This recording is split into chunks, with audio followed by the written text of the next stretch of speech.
Okay. Today, I want to talk with you about several things.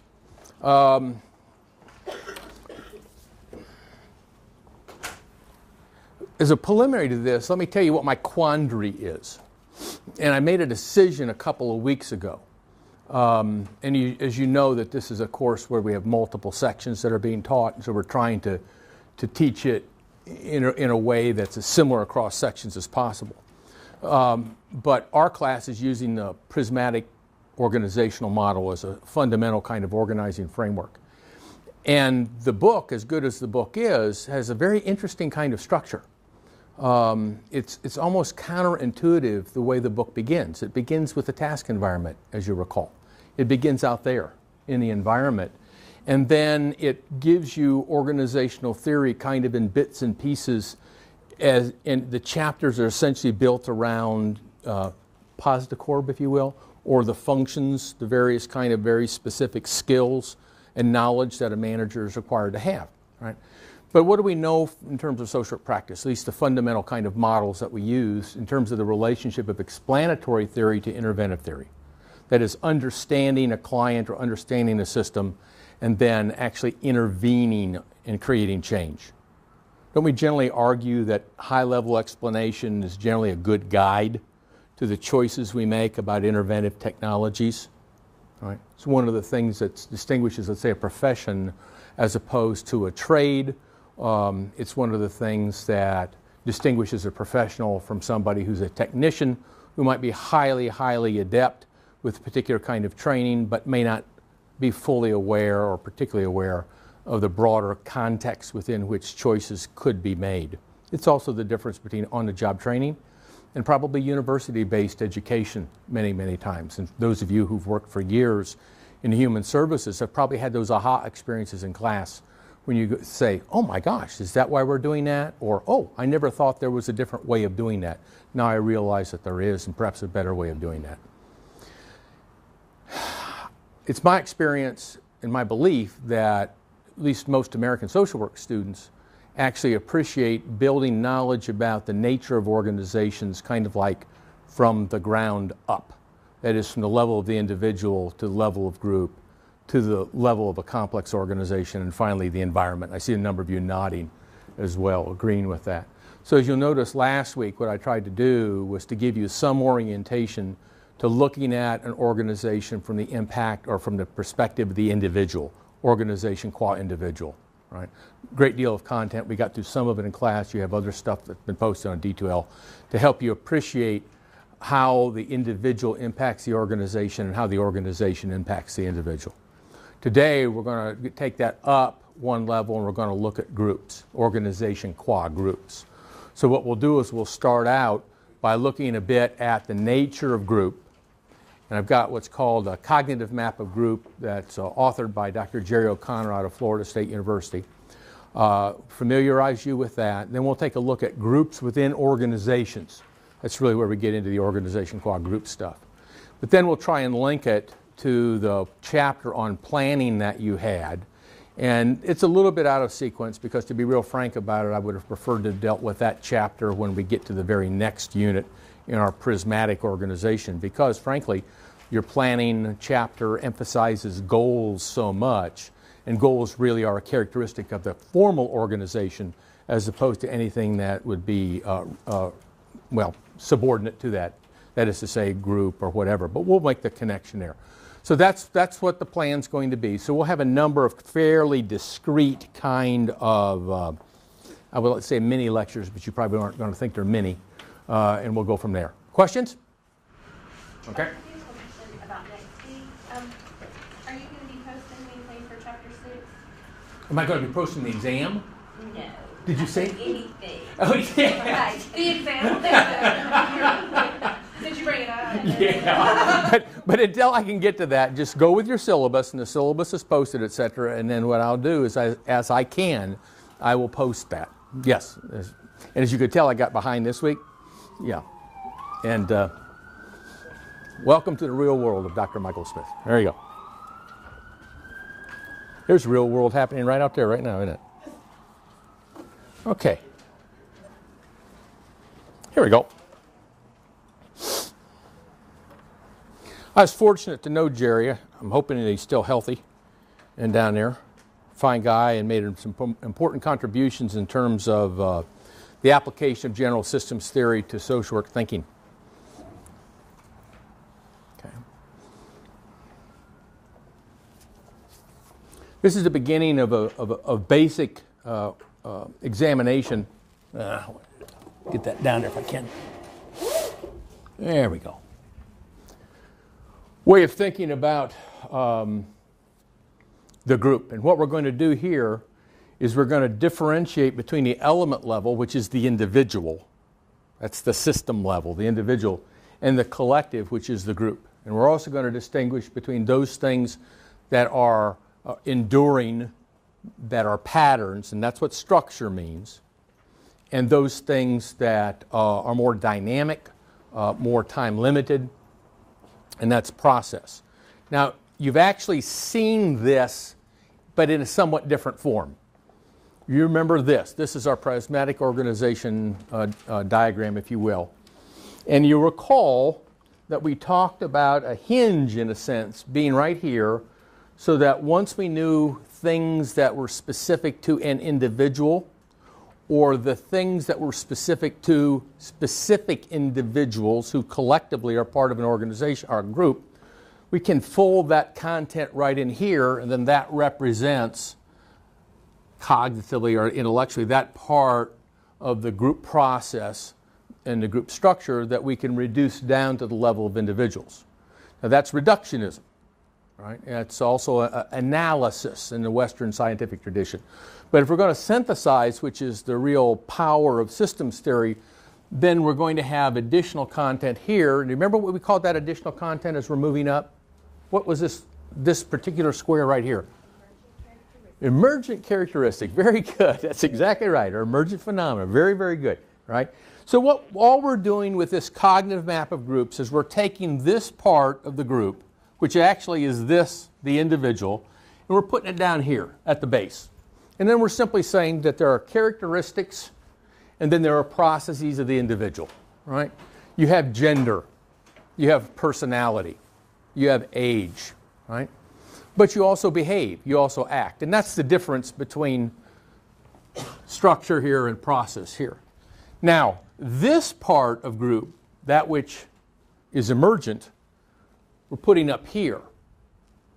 And we're going to classify it also as structural and process. So the structural elements of what emerge are those things that are relatively enduring. And the things that are more ephemeral, more dynamic in time, we'll put over here conceptually. All right, so that's our crosswalk from the one diagram to the other. Okay? When we're talking about an individual, what are we talking about? Up here? We're talking about down here, right? Are we talking just here? Or are we talking here and here? Oh, both. That's exactly right. Okay. So when we're talking about the intersection of element and structure, we're talking about personal characteristics. When we're talking about the intersection of element or individual and process, we're talking about individual behavior. Now, because this is a cognitive map of a group, we're also talking about, for the most part, the behavior of the individual that takes place within a group context. When we move up here at the collective process quadrant, we're talking about what Jerry refers to as episodes. That is, a series of interconnected behaviors that make sense to the members of the group and probably make sense to any observer as somehow logically linked together and fairly susceptible to some kind of definition or qualification. Right? For example, the series of interrelated behaviors might be the going away party for Fred. Right? And some of those behaviors maybe took place over a period of several days. When it really got cranked up, it took place in a series of events that were interrelated that lasted 3 hours. Some members of the group only remember the first 2 of those 3 hours, all right? That would include Fred. Okay. And then here, where we're talking about the collective and we're talking structure, we're talking about those enduring things of the group that we can pretty much count on being there tomorrow and the day after kind of thing. Those are the characteristics of the group. But they're the group characteristics rather than the individual characteristic. All right? Now, for example, does a group have gender? No, it really doesn't. You know, individuals in the group have gender, and we frequently will use that to convey some knowledge of what the group is like. Say, oh, well, it's a women's group. Well, what we mean by that probably is it's a group composed entirely of women. And there are, in the history of sociological thought, there's ways of differentiating collectives based upon certain kind of dimensions. What I've just referred to here is called an analytical approach. That is when you define a collective in terms of the characteristics or common or shared characteristics of the individual members. There's also relational. You know, it's a peer group. It's a peer group.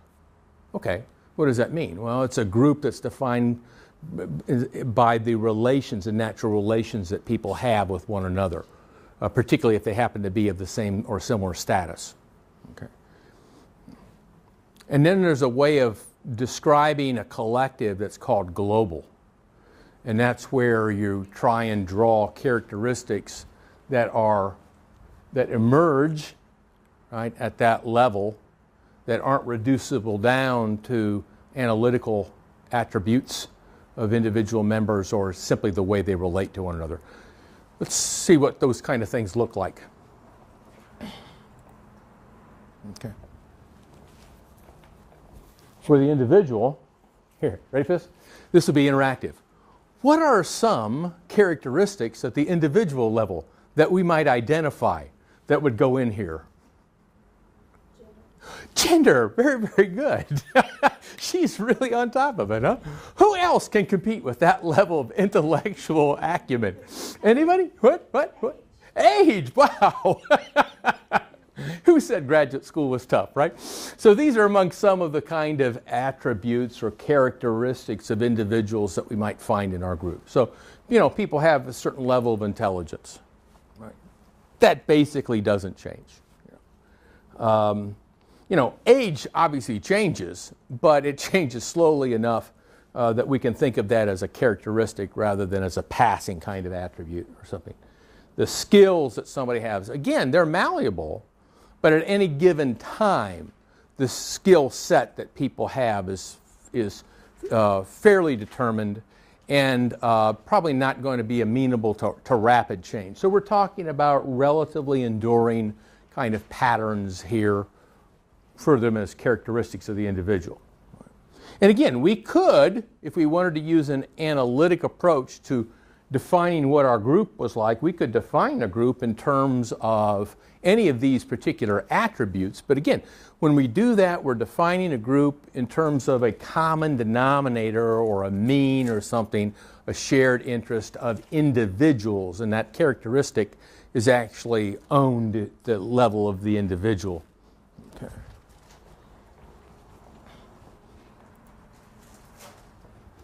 When we're talking about behavior, right? No big talk about talking and looking and touching. We're talking about the doing of life.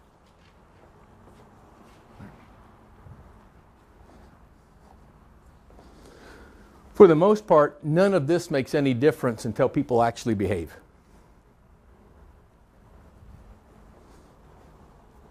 And what we're going to see is that it's the behavior that's going to build group.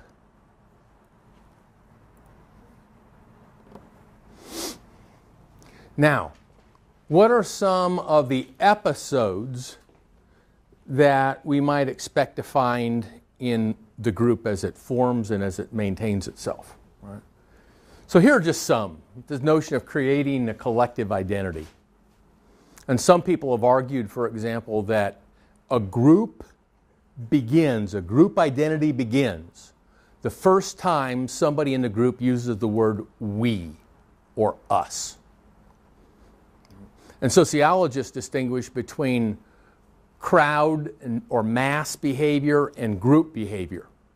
You know, if you're part of a crowd, you don't have an identity, you don't have a sense of relationship, of commonality with the others in the crowd. But in a group, you have those things. Like a flock of birds flying in formation. I'm not sure if I would do that, because I don't know enough what was going on in the bird's head, you know. Let's say that there's a touchdown and it's your favorite team that just scored it. So FSU has won again. So Florida State has won again, right? And you're jumping and you're celebrating, you know. And Christina's son is ripping up paper and he's just throwing things around the room because, again, it's North Carolina that's just been whooped here. And, you know, we really hope he's going to see this video. I'm sure he will. So how to do there. All right. There you go. There's high five, right? So you're jumping up and down, but the moment you turn around and you grab that stranger next to you and you're shaking, I mean, you're going, wow, we did it again, we did it again. He's going, yeah, we did. All of a sudden, that's kind of the beginning of a group. Now, it may not last for long, but there's that notion of shared identity, shared experience. Okay. When groups agree on a goal, for example, it's probably going to take some processing for that to happen. Going to be some behavior down here that may result in this particular event happening or not happening. But even if it doesn't happen, the struggle to try to establish a goal becomes the episode. Notice that what's happening here is a way of categorizing a wide variety of specific activities that are taking place at the individual level. But they're transactional, they're involved with relationships. And so this really describes something that's a kind of a common definition of what's going on, that members of the group might even be aware of.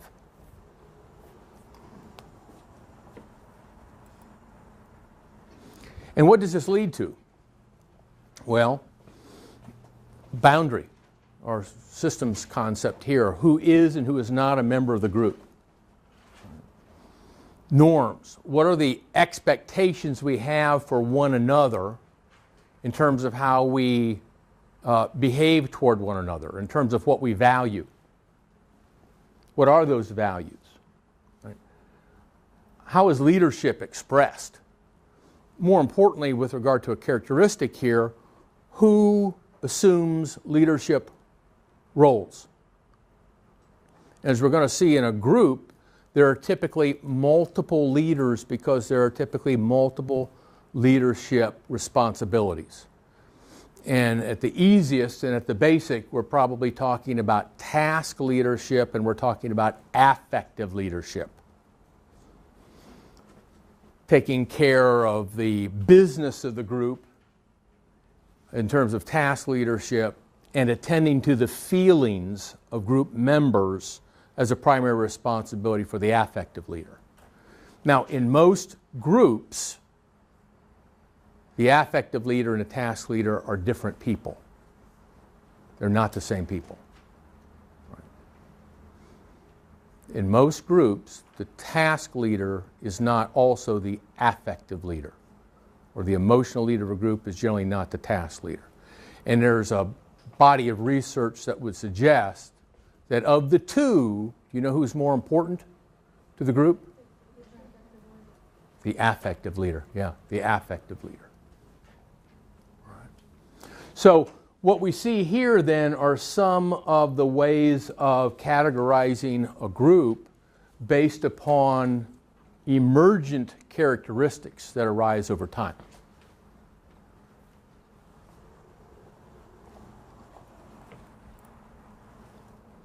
Now, what O'Connor argues, I think he's correct here too, is that it's through process that the different elements of this model are melded together.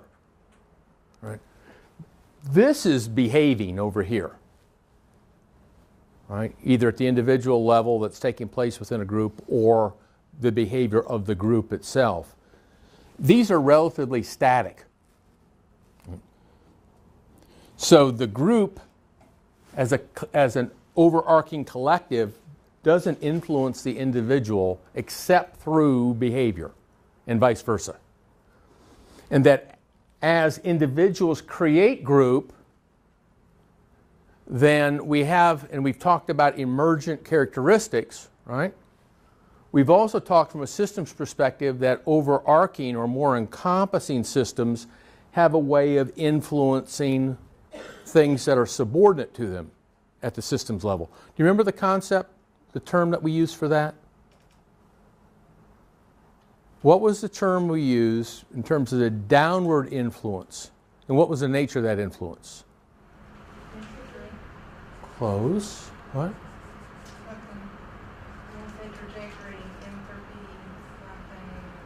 Did you say hierarchy of constraint? Oh, yeah. That's what I thought you said. You know what? That's right. Yeah. The hierarchy of constraint. And that was that the superordinate systems would constrain the freedom of action of the subordinate systems.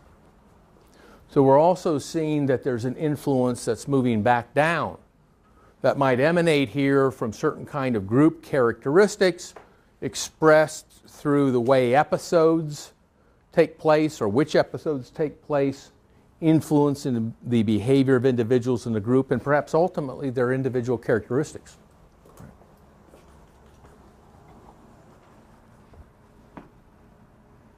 Does that make sense to you?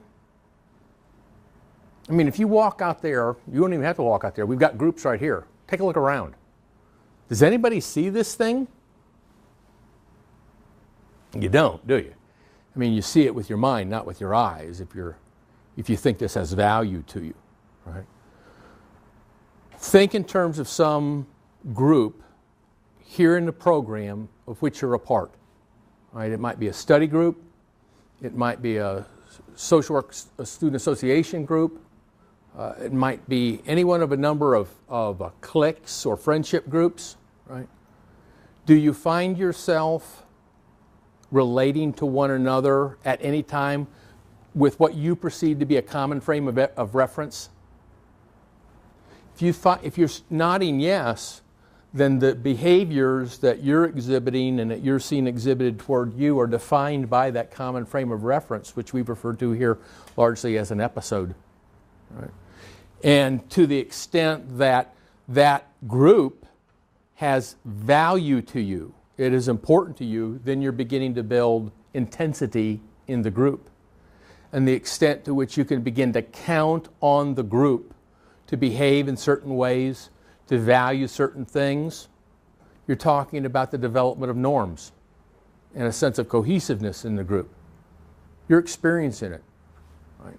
Even if you didn't have this particular framework available to you at the time. Right. Now what this slide represents, and again, you should see systems theory all over this model, right, is that we have two kinds of outputs here. That yellow isn't showing up all that great. But the one is referred to as formal achievement, and the other is referred to as group needs satisfaction. Now, this can vary considerably depending upon the kind of group we're talking about. For example, is it a task group or is it a friendship group? In the former, if it's a task group, then the formal achievement of the group will probably be paramount for some people, maybe outside of the group, within an organization or whatever. It will probably be more important to some members of the group. But formal achievement will be something that is the product of the group and that is delivered out into the environment, at least the group's environment. So it's given to a boss or sent to another department or division within the organization. Eventually finds its way outside the organization, perhaps. That's formal achievement. Right. even friendship groups or whatever can also have formal achievement as a part of their output. Was it Fred who had the going away party? Right? The actual party, the fact that a place was rented, that a variety of things took place there and it took place successfully, would represent the formal achievement. Now, the group needs satisfaction actually is that kind of output which is also input. That's feedback. And group needs satisfaction speaks to the perception of individual members of the group as to the quality of the group experience. Say that again. Yeah. Group needs satisfaction would be the experience and appraisal of the quality of the group experience as perceived by an individual within the group.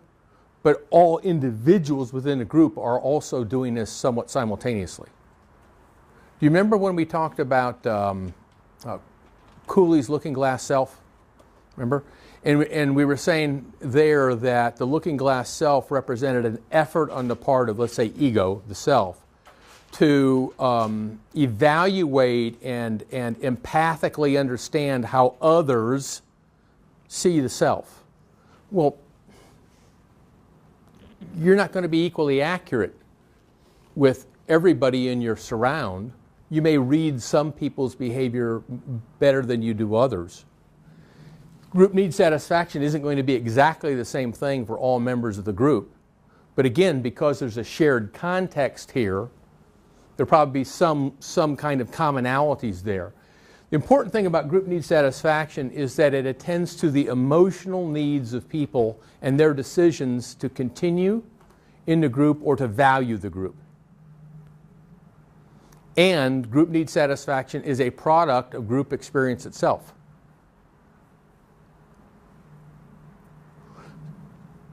We've all been members of groups that we didn't like. I'm not talking about the people, I'm talking about that collective. We might have liked the people, but we didn't like that particular experience when we had those people together and we had a particular group. Maybe it was the nature of the task, maybe it was the timing, who knows what it was. But for us, a low level of group need satisfaction that was achieved. So one of the implications here is that there has to be at least a sufficient number or proportion of people within a group who have their needs for affiliation and for satisfaction in terms of participating in a group addressed in order for there to be a willingness that's derived internally, if you will, to continue the life of the group. Now, it can be imposed from without. You may not like the people you're with, but the environment is so hostile or so demanding you have no other choice. That can happen. And if that happens, by the way, you can expect probably a relatively low level of formal achievement, and you can expect really, really low level of group need satisfaction, and yet the group will continue to exist because it's forced to exist. So it's a gang? Yeah, it really is. I mean, that's certainly one approach to understanding gang behavior. It's not that the relationships are so meaningful to the people, that they're so rewarding, but the environment is so hostile and so denigrating to them that they find some comfort or security in numbers. So it's the environment that's pushing them together rather than the attraction. Mm-hmm. Is that opposite from what they say about gangs and that like the younger members join for the family effect? Yes. Well, in terms of the actual experience of that, it is different. Now, whether or not somebody joins for the family effect, then the next question becomes, did they experience the family effect or not? And was it a healthful family effect or not? Some people will gravitate toward a group because that is what they're looking for, but then they find that that it's not available to them there. There's gangs that they join and they can't get out for fear of being killed. That's exactly right. That's exactly right. Yeah. It's not affinity that holds them together. It's not affinity that holds them together. It's the environment that holds them together, or it's a norm here that certainly isn't one that feeds group need satisfaction, but it's a norm that's enforced by the leadership there that once you're in, you're perhaps a threat, whether real or symbolic, if you leave, and we're not going to let you leave. That's a possibility. Does that make sense? No, that's a good example to see it either way. Okay.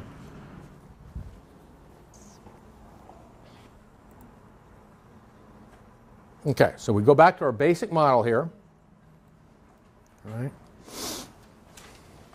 We're going to take a look a little bit more at the dynamics here in these critical zones. Right?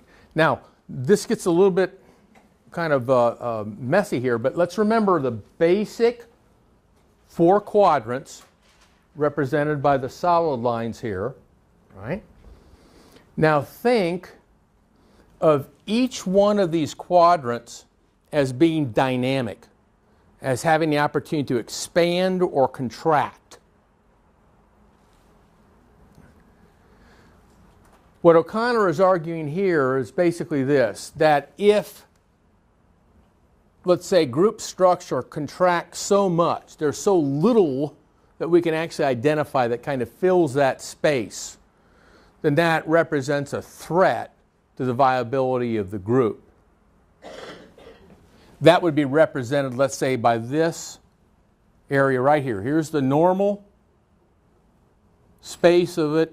If it starts to contract to about here, okay, everything's okay, but if it goes beyond that critical zone, it may be at the peril of the group.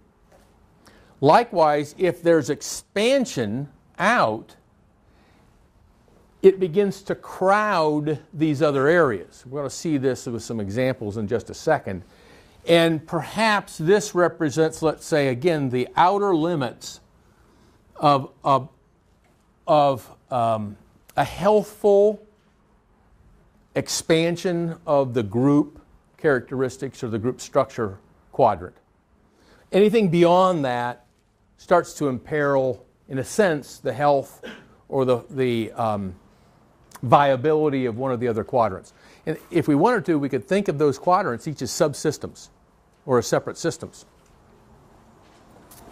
Let's give some examples to this to show what it's like. All right. Diagrammatically, here's your individual behavior that's becoming so pronounced that it's perhaps beginning to threaten the viability of the group.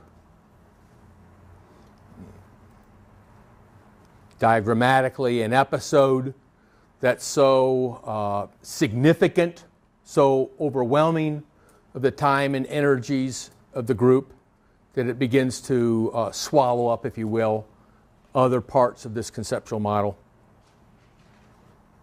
Here's one that you might be represented by a group where the norms, the culture, the fundamental unchanging structure are also rigid and so imposing that it begins to intrude on other elements of the group, of a healthy group process. All right. Let's go through examples of each one of them, and then we'll kind of link those to some of the management implications here. So here, what we've got is diagrammatically or graphically the effort to show that there can be times, and by the way, this is very, very common, but particularly at the very beginning of group formation, that is when the characteristics of individuals dominate.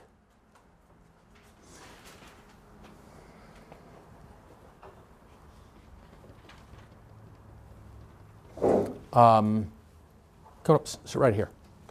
Just for a second. Okay? Come on up. Sit right here.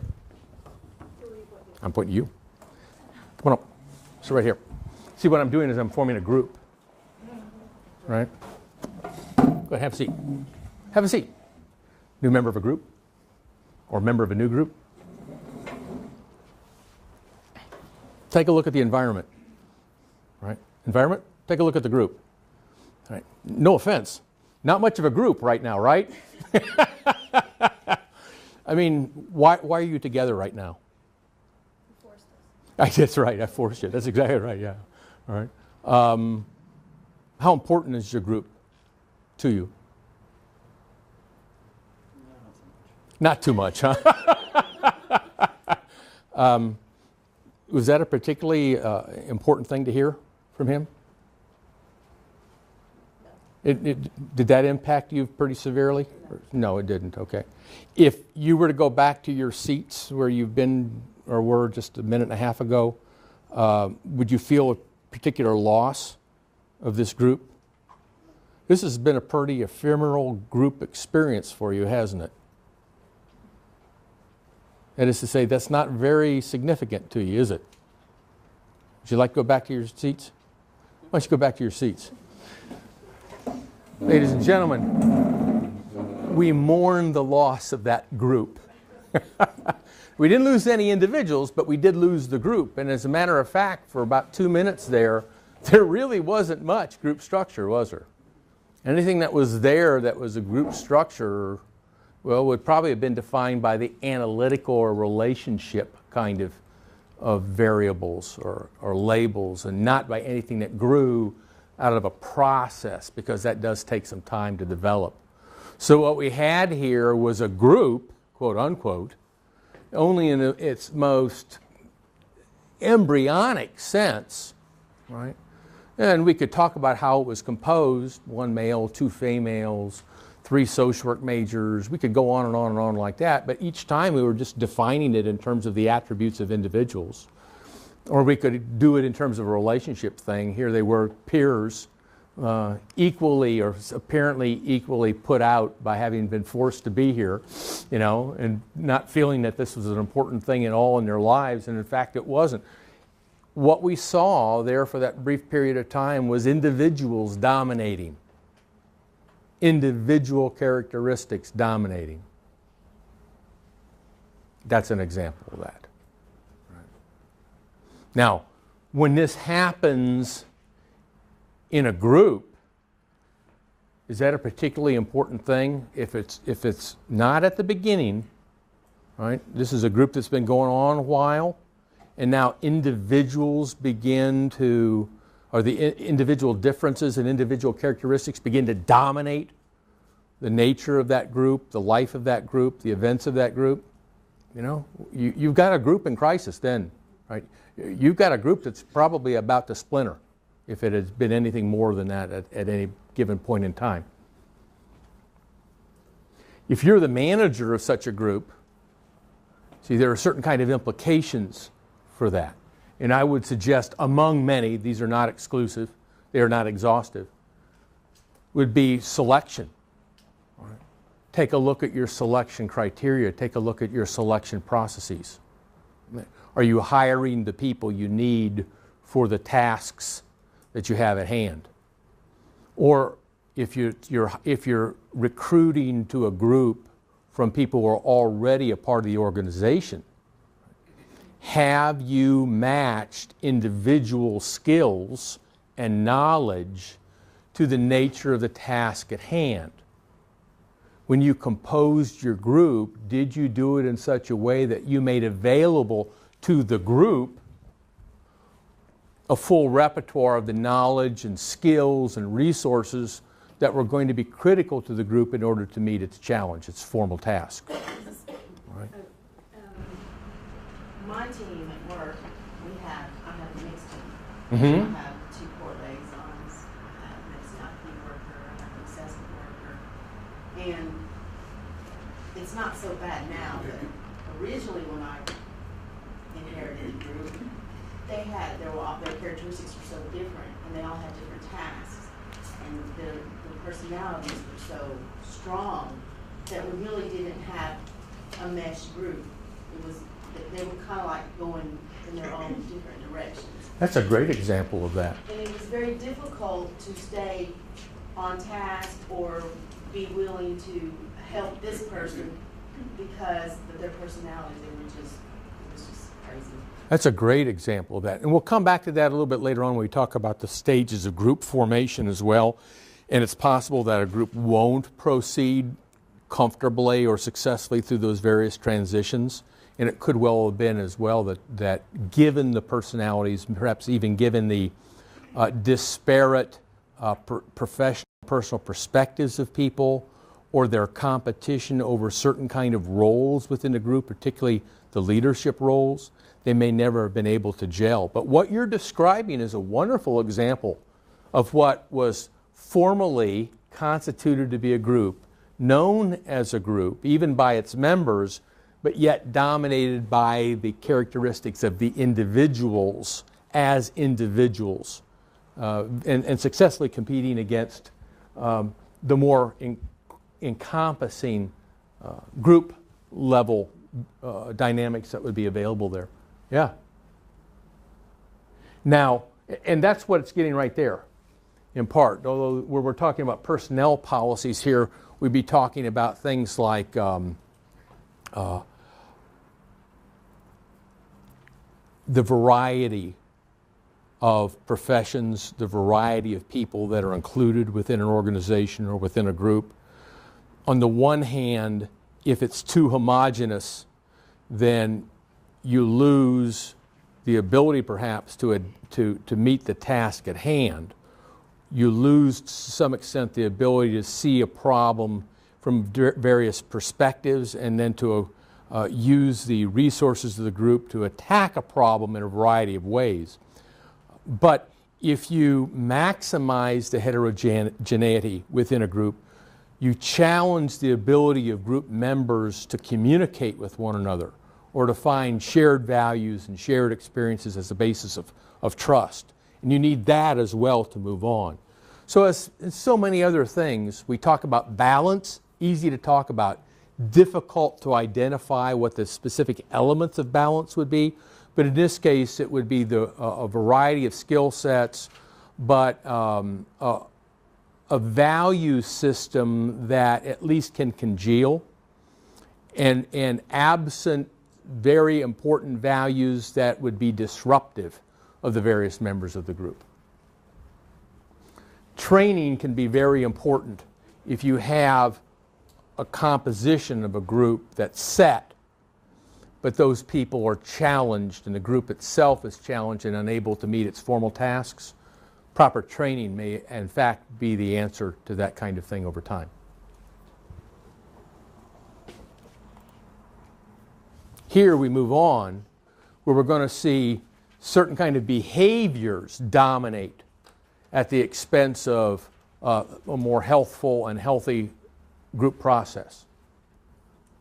You might think of this as a disruptive individual within the group. Or you might think of this as certain members of the group wanting to express individual goals through their behavior. You might think of this as behavior that's seen as offensive to other group members and to the effort of those group members to limit that kind of behavior. Now notice individual supervision is one of the important options that's available to a manager facing this kind of a situation. Training again, because it could be that the behavior that's problematic is a result of an individual who's incapable of meeting certain kind of requirements at work. Training may be the answer to that kind of thing.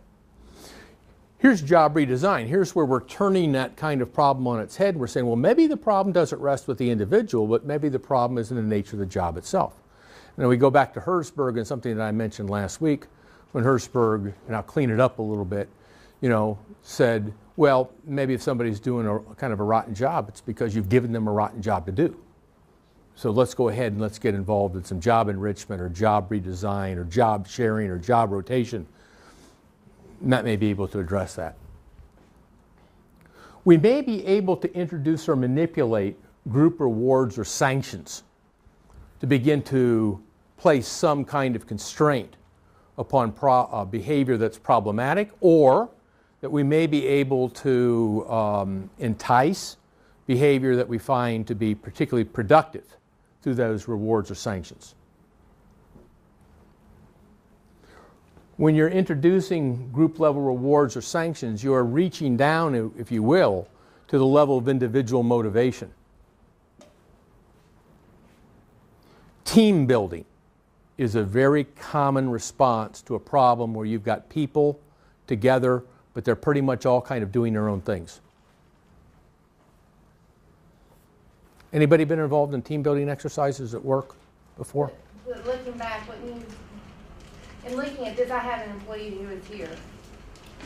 And they're very difficult. Right over here? Yeah. Yeah. It's extremely difficult. Their skill set is excellent, their job performance is excellent, but their individual behavior is dominated. And looking back at, and I can't even remember the name of it, when you look at the hygiene factors. Herzberg, there's hygiene factors, yes. Yes. You can, incentives do not impact her behavior. You have to go inside of her moral compass, per se, and play it that way. Because money and training and things like that do not affect her. It's only when you look at, when you dig deeper into her and the individual supervision and do her reputation, accountability. And her values. Yes, that's the only way that I've had being able to deal with someone in this facet.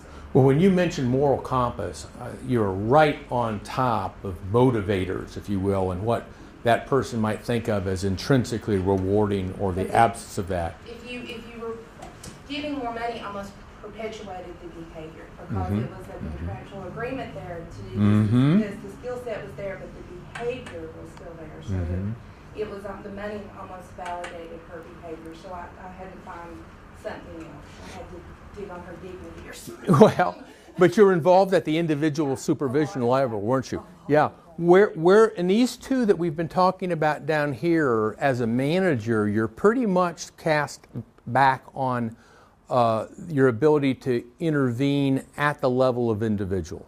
Now again, here is one exception to that, and that's the effort at manipulating group rewards and sanctions, which you're going to try and play out in here in the hope that whatever group influences exist might be able to temper, constrain, or direct the behaviors. But for the most part down here, you're talking about managing or supervising individuals, not managing or supervising groups. Because for both of these things down here, the level of group is pretty anemic. There's not much there to work with. Yeah, go right ahead. You said talking about the team building. Mm-hmm. But how can you do the team building with the behavior? Am I not thinking right?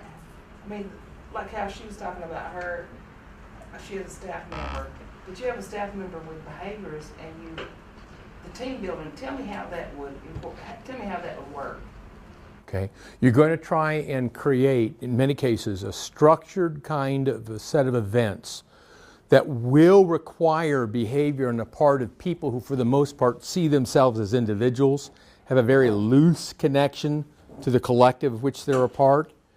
And you're hoping that through these scheduled and very deliberate exercises to increase communication, to increase trust, to increase knowledge of another person's worth, but in a job setting, what it is that they do and how important that is, how the two can relate to one another more effectively. And you're hoping that through that kind of process, two things happen. One is that the individual feels more of a sense of commonality, common bound with the others in the group, but that they also begin to recognize both personally and, let's say, professionally, how their particular job is interdependent with others. So in order for them to succeed, they have to help to contribute to the success of others, ultimately the success of the group. So in a team building environment, you're relying upon a variety of carefully planned and executed exercises, if you will, exposing people to the experience of those things. It's not just talking, it's the experience of those kind of things. Reflection, insight, sharing in an environment that one hopes fosters trust, that's sufficiently safe for people to begin to risk and to realize that they didn't get hurt badly in the process of risking.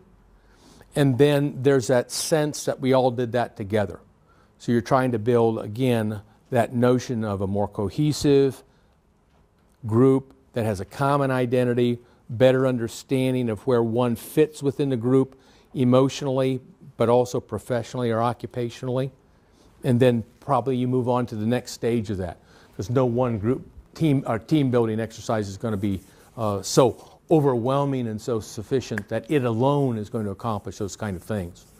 Does that help? I tried professional modeling, respectful That's what modeling in a I team, did. and most conformists, that impacts them. You know, that modeling behavior, and it's not a skill that you can verbalize, but it's a skill that is you learn from learned behavior of other people. If they do it, if they're respectful to you, then you return that.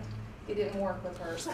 Let's go back to last week for just a second, if we were, because there we're talking about organization qua individuals, and that's really where this kind of stuff can really play out as well.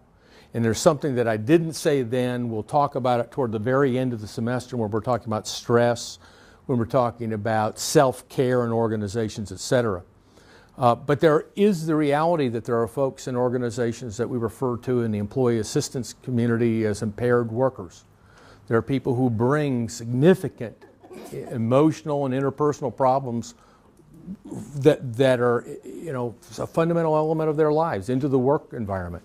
And the kind of things that work for an emotionally healthy individual at work will not generally work as well, perhaps even at all, on somebody who has many times a significant emotional impairment. And so then, as we talked about with Theory X, Theory Y, we may even get around to talking a little bit more about that today. I remind you that McGregor says, look, you know, Theory Y is great, maybe that's our fastball, but we'd better have a plan B here, because for some people, no matter how humane we are, no matter how ethical we are, no matter how professional we are, no matter how competent we are, they're going to find our vulnerability, they're going to try and exploit that, they're not going to be doing their job, they're going to be making things terrible for others in the organization, they're not going to be helping clients as much. We better have Theory X available to us. We better have another set of management skills and sanctions to apply to shape that behavior, or we better have an exit strategy for that individual from the organization. So, you know, I wish I could offer you, you know, a everybody is happy ending to these kind of things, but this is the real world, or at least we're talking about it. Okay. Here, with this quadrant, we probably again are talking about an episode that becomes so overwhelming that it begins to threaten the viability of other parts of this quadrant. Here, group very much is taking over. Right.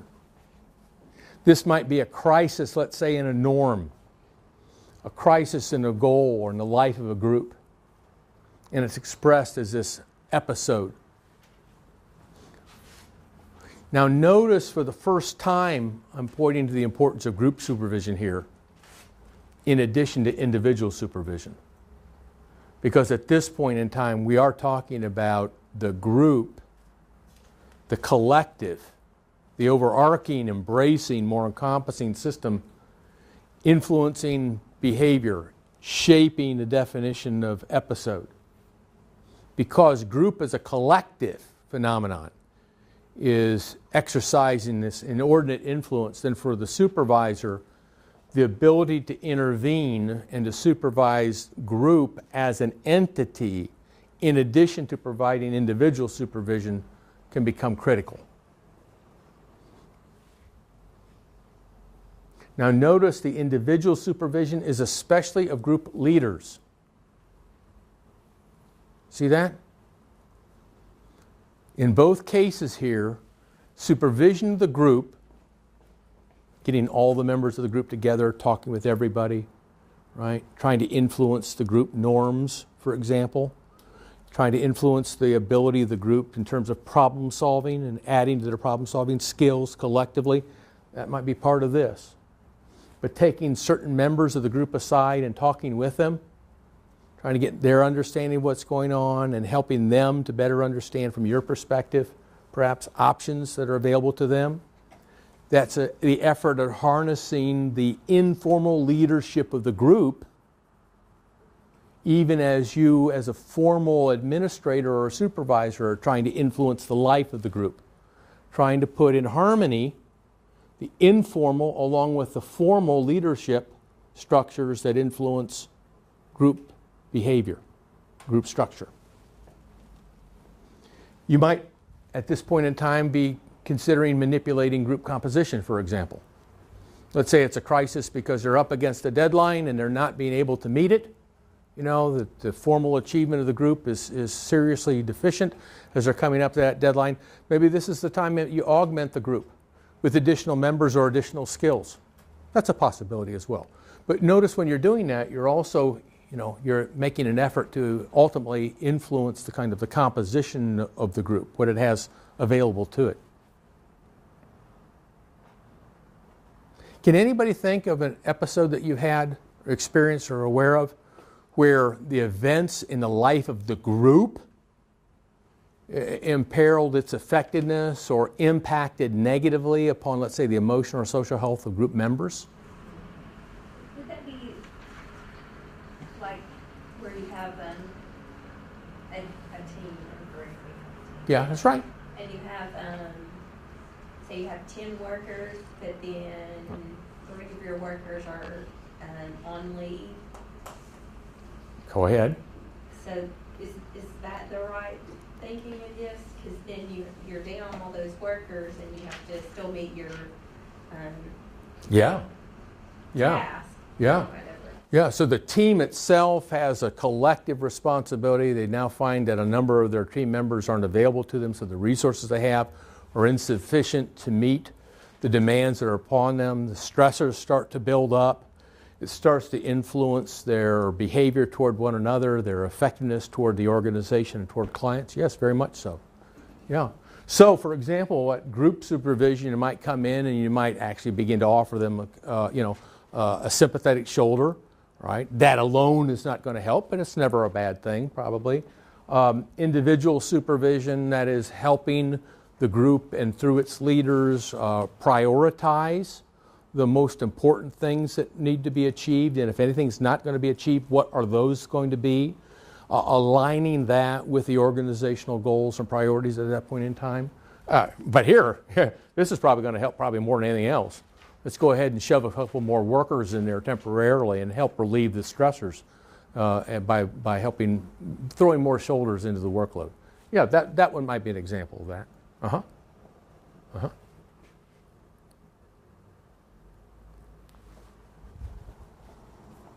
I want to emphasize again, here we've begun to talk about the supervision, management, the exercise of formal leadership, not just with respect to individuals, but also to a collective.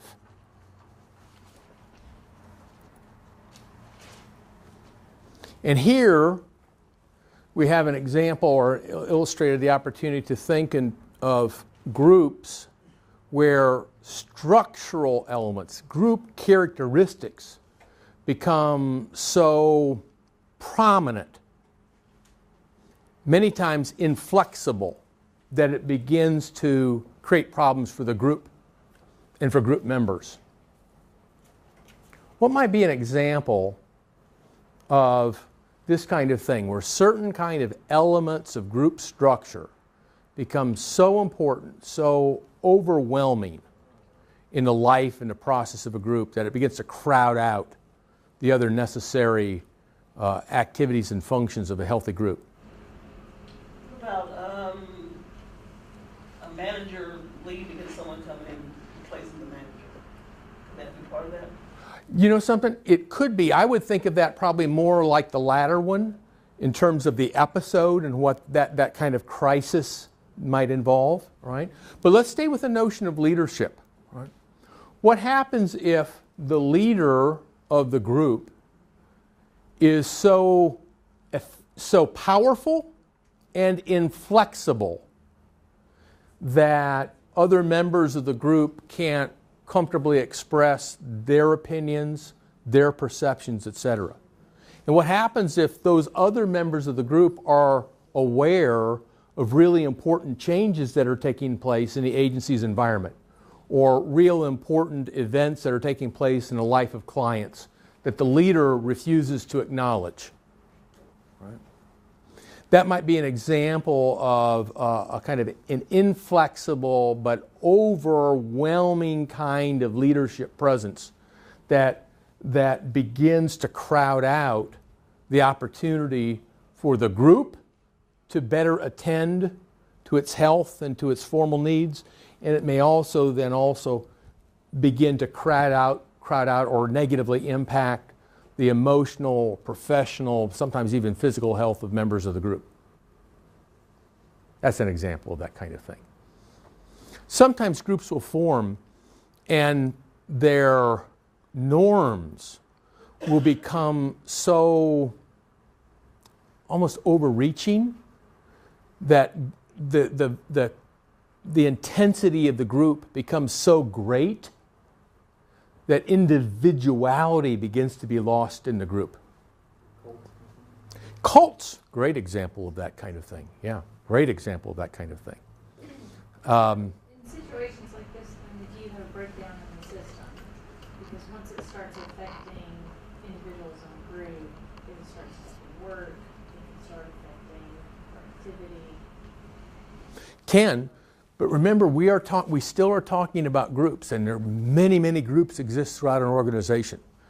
If this kind of thing happens at an executive group, where you're really talking about not just a group, but you're talking about the very locus of organizational strategic decision making, then that could be catastrophic for the organization. If this is happening with lower participants in a geographically separated area from the organization and one that is far removed from its most important technologies and goals, the organization could probably go merrily along its way.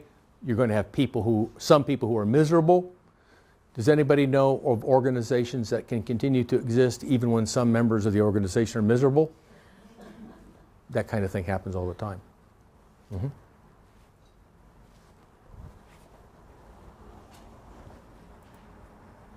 Useful? Is that a useful conceptual framework for thinking about groups? I think this is really interesting because I've been supervising for 8 years and I have anywhere from 5 to 8 people at any period of time. But I've never in all that time thought about supervision of a group as different than of an individual. And so, I mean, we do team building, and I want us to be a cohesive group, and I try to support that. But to think this whole idea of group supervision is foreign to me. We're not taught, even though we supervise teams at DCS, we're not taught about group supervision. I mean, it's individuals. Mm-hmm. So I can relate to the stuff on individuals, but I'm having trouble wrapping my brain around the group. We'll talk a little bit more about that after a break, and we're going to take a break in just a few seconds. But among the things that I'd ask you to focus on as you're thinking about group supervision, if you will, is think about the composition of the group and the collective, the sum of the knowledge and skills and talent represented by the membership, and whether or not that needs to be manipulated some way, right? Think in terms of the group leadership and whether the leaders are committed to organizational goals or whether the goals that are paramount for the group's own chosen leaders are individualistic. Do they serve the self or are they aligned with the organization as a part of as distinct from the self? And then think in terms of group norms. What are the shoulds and shouldn'ts? Because that's how norms are expressed. What are the shoulds and shouldn'ts that are emphasized, that are reinforced and encouraged within the group? And what can you do to help shape those norms in ways that are still realistic, but that are healthful for the individuals of the group and also that are productive of formal achievement, that is to say, that are aligned with organizational goals. So if you start by looking at those three things, you may be moving down that path of being effective in doing that. Okay? It helps me grasp it thinking about a football team. I've been a coach of a softball team, so, you know, although you have to work with each individual on their specific roles on that team, you have to be able to supervise or coach that team as a whole also. And then you have to come up with a game plan, don't you? And you have to help, the offense needs to know what their part of the game plan is, the defense needs to know what theirs is, special teams needs to know what theirs is, or whatever it is. That's right. And at the same time, as the game progresses, you're going along and you're slapping people on the back or you're slapping people on the helmet, and I'm not going to go into other places where you might slap them. But the thing is, you're still relating to individuals while that's going on, even as you may be shaping and changing the game plan. So you're involved in both individual and group supervision. Hey, take 10.